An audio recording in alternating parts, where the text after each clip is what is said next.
Hi friends, welcome to our channel JSW TV. Cinema ఇండస్ట్రీలో పోటీ అనేది సహజమే. స్టార్స్ మధ్య సినిమా పరంగా పోటీ ఉంటుందేమో కానీ, వారు వ్యక్తిగతంగా మాత్రం ఎంతో ఆప్యాయతగా ఉంటారు. ఎప్పుడు కలుసుకున్నా పరస్పరం గౌరవంగా, ప్రేమగా పలకరించుకుంటారు. కానీ ఇది ఎక్కువగా బయటికి రాదు కాబట్టి ప్రేక్షకులు వాళ్ళ మధ్య నిజంగానే వైరమే ఉందని అనుకుంటారు. ఇటీవల మరొక కొత్త సమస్య వచ్చి పడింది. పెద్ద హీరోల సినిమాల హెచ్‌డీ ప్రింట్లు యాంటీ ఫ్యాన్స్ కావాలని లీక్ చేస్తున్నారు.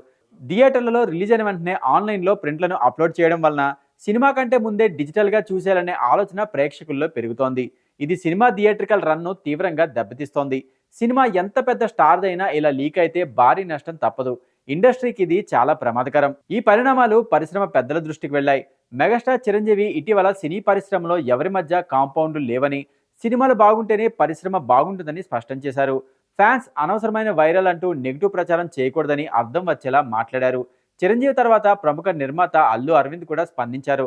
తనకు రామ్ చరణ్ అంటే కొడుకు లాంటి అభిమానం ఉందని, ఫ్యాన్స్ మధ్య ద్వేషం పెరగకుండా చూసుకోవాలని సూచించారు. ఈ పరిణామాలు చూస్తుంటే స్టార్ హీరోలంతా కలిసికట్టుగా ఫ్యాన్స్ చేస్తున్న ఈ నెగిటివిటీకి అడ్డుకట్ట వేయాలని నిర్ణయించినట్లుగా కనిపిస్తోంది. హీరోని అభిమానించడం తప్పు కాదు, కానీ మన హీరో సినిమాకు నష్టం కలిగించాలనే ఆలోచన తప్పు. స్టార్ హీరోలు కూడా తమ ఫ్యాన్స్ కు సూచనలు ఇవ్వాలి. పరిశ్రమ బాగుకోరే ప్రతి ఒక్కరూ ఈ విషయంలో బాధ్యతగా వ్యవహరించాలి. సినీ పరిశ్రమ ముందుకు వెళ్లాలంటే ఇలాంటి అనవసర వివాదాలు తగ్గి మంచి సినిమాలను ప్రోత్సహించే వాతావరణం రావాలి.